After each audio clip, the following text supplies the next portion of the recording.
오늘은 포로 귀환에 동참한 자들, 포로 귀환에 동참한 자들이라는 제목으로 말씀을 상고합니다. 이제 오늘 내용은 포로 귀환이 1차, 2차, 3차가 있었는데 지금 이 글을 쓴 에스라는 2차를 주도해 온 제사장이에요. 그런데 앞서서 포로대에서 갔던 백성들이 70년 만에 1차로 돌아옵니다.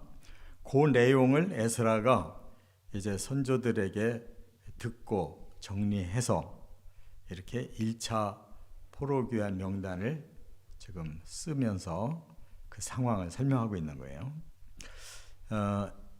1차로 귀환한 명단 여기 지금 4만 몇천 명이요 이렇게 밝혔는데 한 5만 가까이가 1차로 돌아왔어요.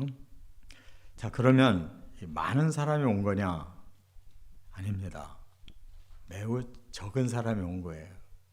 그러면 70년이나 살았으면 자손들도 많이 번성해졌을 텐데 어떻게 이렇게 간 사람, 온 사람이 이렇게 비슷하냐? 그것은 거기에 많이 머물렀어요. 70년을 살면 생각해 보세요. 거기가 고향처럼 거기서 새로 태어난 세대들이 많잖아요. 그리고 어떻든 포로 생활을 했어도 나중에는 많이 자유로워진 거죠. 바벨론 나라가 약해지면서 이제 말하자면 어느 정도는 유들이 있는 그런 자유로운 생활을 한 거예요. 그러다 보니까 거기가 더 문명지대거든요. 이스라엘보다. 과거에 그 인류 문명의 발상지 메소포타미아, 지금의 이라크 지역이에요. 그러니까 그곳에서 그냥 이민 온 셈 치고 여기까지 왔으니까 여기 살자 이런 사람이 훨씬 더 많은 겁니다. 그 말은 뭐냐면 하나님의 백성들이 다시 유다 나라 이스라엘 가나안 땅으로 온다는 것은 세상을 사는 관점으로 볼 때는 오고 싶지 않은 거예요. 어차피 그 나라는 다 망했고 뭐 가봐야 뻔한데 다시 거기 가가지고 고생하면서 어떻게 일구고 사냐, 그런 생각하면 못 가는 거예요. 그런데 이 5만 명 가까이가 다시 돌아왔다는 것은 이 사람들은 하나님 언약을 기억하는 사람이고 자기 고국을 사랑하는 사람들이에요. 그러니까 애국심도 있고 신앙심도 있는 사람들만 굳이 돌아왔다 그 말입니다. 그렇기 때문에 우리가 이 포로 귀환에서 주시는 하나님의 그 메시지는 뭐냐면 결국 우리가 세상에서도 버림받고 망하지만 그것이 이제 지옥 갈 사람들의 영혼을 말하는 거예요. 그러나 그 상황에서도 하나님은 언약을 끝까지 베풀어서 돌아오게 하는 겁니다. 하나님을 다시 경외하고 그 하나님의 본향을 다시 가고자 하는 신앙을 주는 거예요. 그래서 결국 이 사람들이 구원받은 명단자다 그 말이에요. 마지막에 하나님 앞에 끝까지 믿음으로 견디고 하나님의 본향을 찾아오는 구원받는 천국 백성을 예표하는 거예요. 그렇기 때문에 하나님은 그들이 이 70년 동안 포로 생활할 때 그 이전에 이사야라든지 예레미야라든지 또 에스겔이라든지 다니엘이라든지 이런 선지자들을 통해서 계속 메시지를 남겨놨어요. 그 메시지가 뭐냐? 앞으로 하나님 반드시 언약 지키고 하나님 나라 회복시켜 주신다는 거예요. 그래서 이사야 같은 경우는 훨씬 이전 사람이거든요. 이 유다가 망하기 훨씬 이전 사람이에요. 700년대 말 사람인데 BC 586년에 예루살렘이 함락됐잖아요. 그런데 그 예루살렘이 그 고레스라는 사람에 의해서 회복된다라고 예언을 했어요. 이사야서에 보면. 그럼 고레스는 나중 사람이거든요. BC 536년에 고레스가 회복을 시켜주니까 700년대 말 사람하고 많이 차이가 나는데 하나님이 그 고레스 대왕을 미리 아시고 이사야에게 그 사람의 이름을 밝혀줘요. 예레미야는 또 그 기간이 포로는 70년이라고 또 가르쳐주고 에스겔에게는 환상을 보여주시는데 마른 뼈가 저 수없이 많은 뼈들을 봐라. 근데 저 뼈들이 살겠느냐? 그러니까 하나님이 하시면 가능합니다. 막 살아났잖아요. 그게 뭐예요? 죽은 백성을 하나님 다시 살리고 구원하신다 하는 예언을 환상으로 주신 건데 이 모든 말씀들이 다 이제 사람들에게 들어가면 종합적으로 뭐예요? 우리 하나님의 선면들은 결코 끝장나지 않는다. 하나님 언약을 가지고 계시고 우리에게 주셨기 때문에 우리가 그 언약 붙잡으면 다시 살아난다. 그 믿음 가진 자들이 돌아왔다 그 말이에요. 할렐루야. 이러한 하나님의 영적 메시지가 살아있기 때문에 그 나라가 지금까지도 이렇게 존재하고 있는 거예요. 벌써 다른 민족 같으면 벌써 사라지고 없었을 거예요.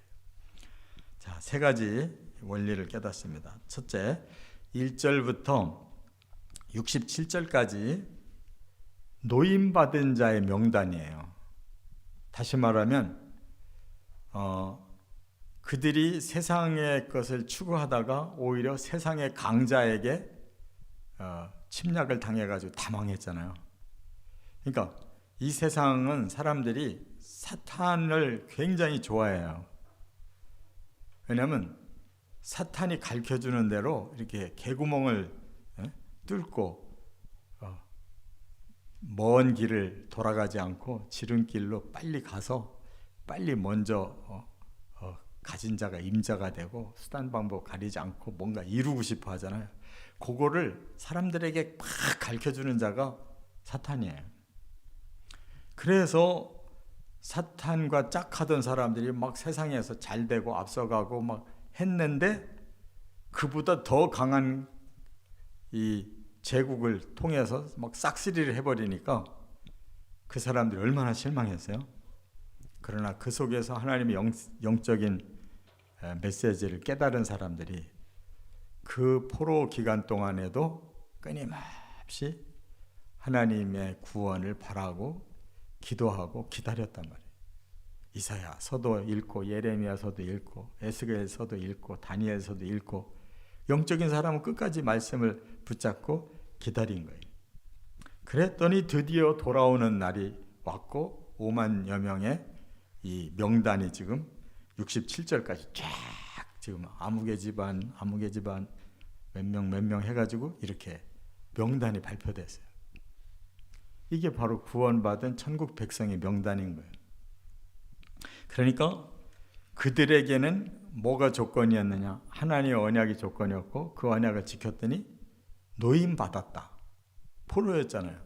꼼짝없이 지옥까지 들어갈 자들인데 사탄이 더 이상 그들을 사로잡지 못했다. 그들이 하나님의 말씀과 성령으로 깨어나서 사탄과 절단하고 하나님 앞으로 돌아오니까 이렇게 하나님의 본향으로 올 수 있는 명단이 들어갔다. 그래서 우리 하나님이 계시록에도 우리 온 성도들에게 똑같은 이치로 주신 거예요. 그게 바로 생명책에 쓰임받은 기록된 자들. 이 명단이 그 명단이란 말이에요. 그렇기 때문에 우리가 사탄만 이겨내면 다 이길 수가 있는 거예요. 사탄이 하도 거짓말하고 세상의 욕망을 막 불어넣고 온갖 비리를 저질러서라도 네 뜻을 이루라. 그러니까 세상에 뭐가 제법 좀 날고 뛴다는 사람들이 그 짓을 많이 하잖아요. 지금도. 그럼 오히려 순수하게 사는 사람들은 다 비리비리하니 바보들처럼 살고. 그러나 바보가 아니라는 거예요. 이 땅에서 불의를 이겨내고 악을 이겨내고 더러움을 이겨내는 자들의 삶은 이 땅에서는 화려할 수가 없는 거예요. 십자가를 지고 예수님이 따르라고 하는 것은 이 땅의 그런 화려한 삶을 포기하고 하나님이 좁은 문으로 들어가고 협착해서 힘들지만 그 길을 뚫고 나가야 된다라고 말씀한 대로 이렇게 살았던 자들은 결국 하나님의 생명책의 명단에 들어간다. 그 말이에요. 에베소서 4장 22절에 이런 말씀이 있어요. 너희는 유혹의 욕심을 따라 썩어져가는 구습을 따르는 옛사람을 벗어버리고. 얼마나 명확해요. 우리가 살아가면서 유혹의 욕심을 따라가고 있잖아요. 썩어져가는 구습 해봐야 나중에 보면 다 헛일인데 그거에 그냥 현혹돼서 가고 있잖아요. 그런 옛사람 벗어버려라. 육의 사람, 육의 생각 벗어버려라. 그리고 너희 심령을 새롭게 해라. 영이 살아야 구원받는 거예요. 그래서 하나님을 따라 의와 진리의 거룩함으로 지으심 받아라. 아주 그냥 복음의 핵심이 여기 다 들어있어요. 그러면 새 사람을 얻는 것이다. 새 사람이 된다. 그래서 이게 구원 원리입니다. 두 번째, 68절과 69절에 보면 하나님의 나라를 세우는 자예요. 이들 명단은 누구냐? 하나님 나라의 건설자들이에요. 왜? 그들이 쫓겨날 때 성전이 먼저 파괴됐잖아요. 예루살렘 성이 먼저 파괴됐어요. 그러니까 그들이 그 파괴된 것을 다 보고 자기들은 완전히 오랏줄에 묶여서 포로로 끌려갈 때 얼마나 비참했어요. 그런데 그들이 그곳에 살면서 하나님의 말씀을 읽어보니까 아니라는 거예요. 얼마든지 너희를 회복시켜 줄 사람이 기다리고 있고 너희의 기간도 70년이면 돌아올 수 있고 마른 뼈를 살려서 수없는 군대를 만드신 하나님의 그 환상을 믿는 자들은 그날을 보게 될 것이고 다니엘의 그 종말에 하나님이 악한 사탄 적그리스도를 치고 너희를 그 속에서 구원해 내시는 환난 속에 살아나는 자를 너희에게 보여준다고 한 다니엘서를 읽고 믿었던 사람들은 우리 다시 하나님 나라로 갈 수 있는 기회가 왔다. 그래서 하나님 나라를 회복시키자 하고 돌아오면 고국에. 그래서 그들이 뭐 와서 뭐 잘 먹고 잘 살자고 온 사람 하나도 없어요. 이미 고국은 다 황폐화가 돼가지고 그곳에 다시 들어가려면 예루살렘 성도 세워야 되고 성전도 세워야 되고 자기들 집도 지어야 되고 그 황폐화된 그 들판에 다시 짐승들을 끌고 다니면서 다시 삶이 시작돼야 되거든요. 그거를 알고 간 거예요. 그래서 제일 먼저 시도한 게 뭐냐? 성전터를 정리하기 시작한 거예요. 그들이 제일 먼저. 청교도들이 영국에서부터 출발했거든요. 청교도의 특징이 뭐냐? 그냥 순수하게 복음대로만 살자는 거예요.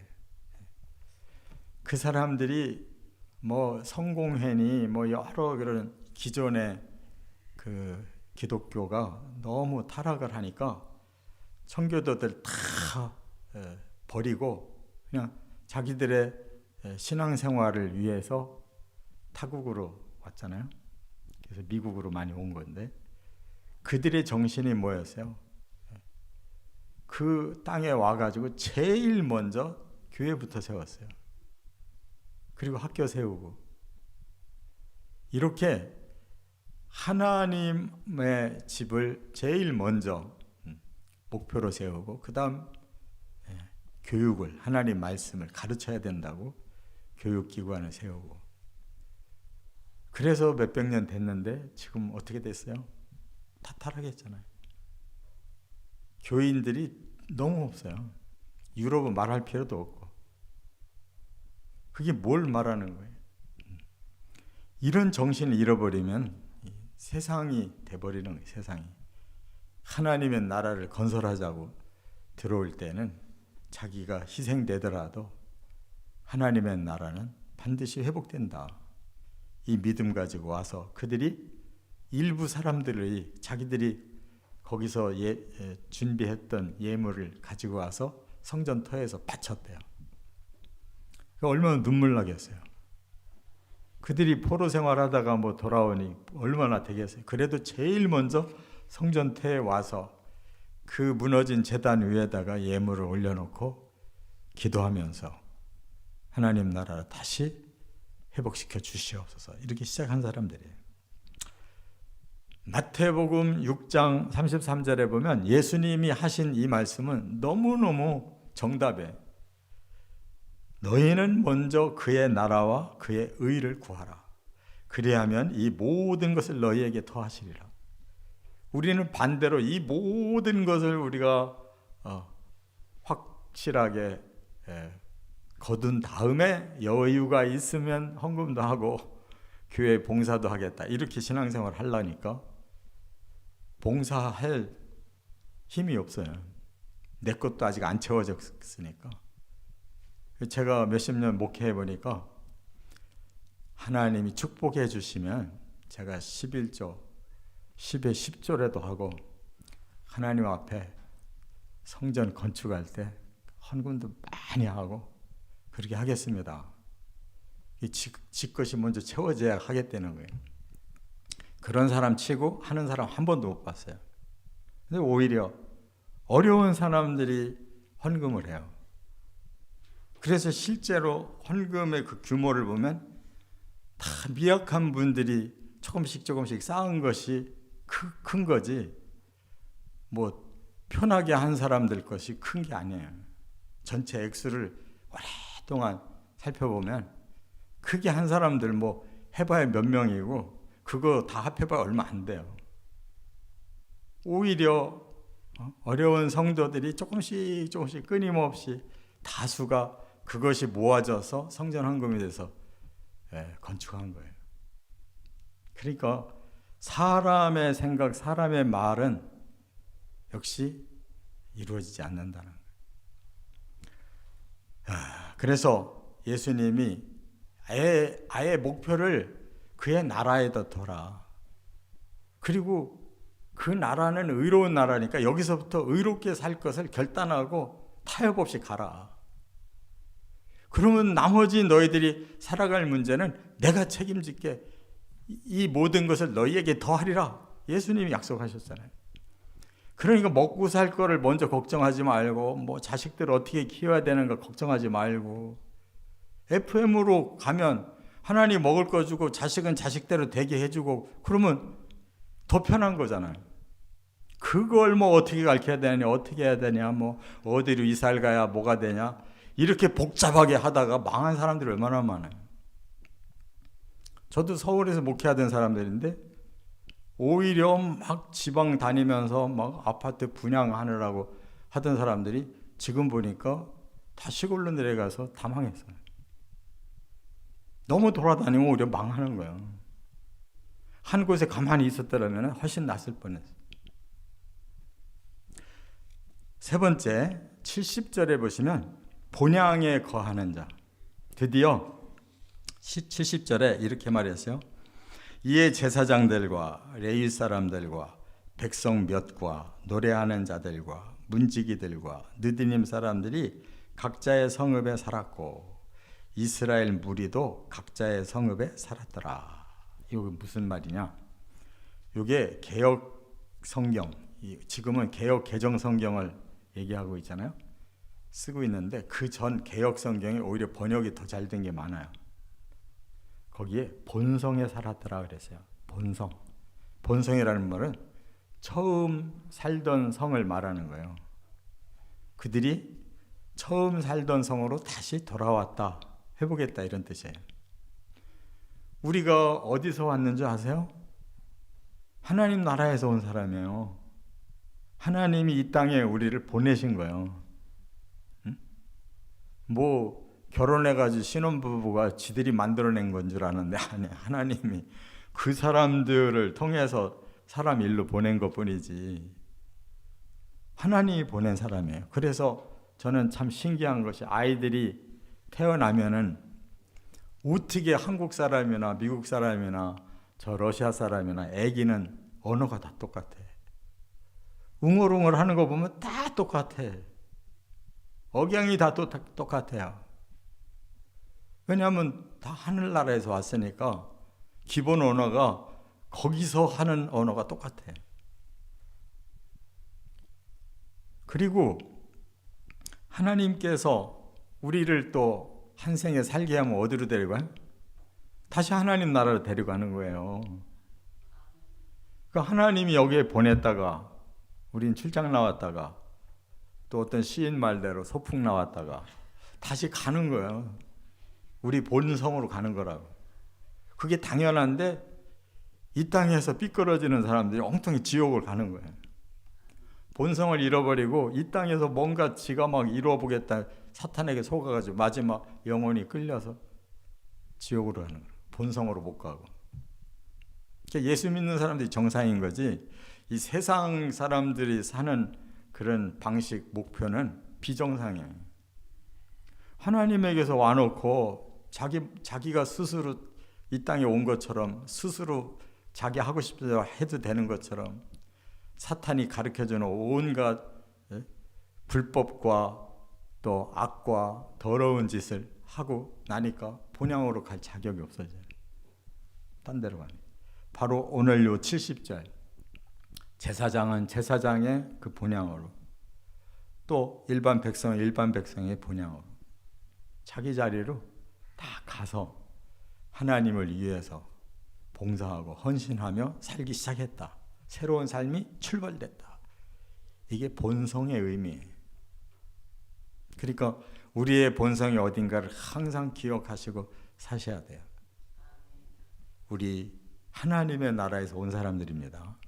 믿습니까? 마귀가 지어서 보낸 사람 하나도 없어요. 다 하나님 지어서 보냈는데 우리 자아를 마귀에게 뺏겨버리고 바쳐버려서 이렇게 엉망이 된 거예요.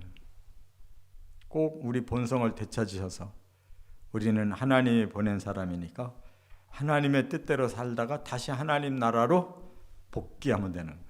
본성으로 가시기를 주의 이름으로 축원합니다.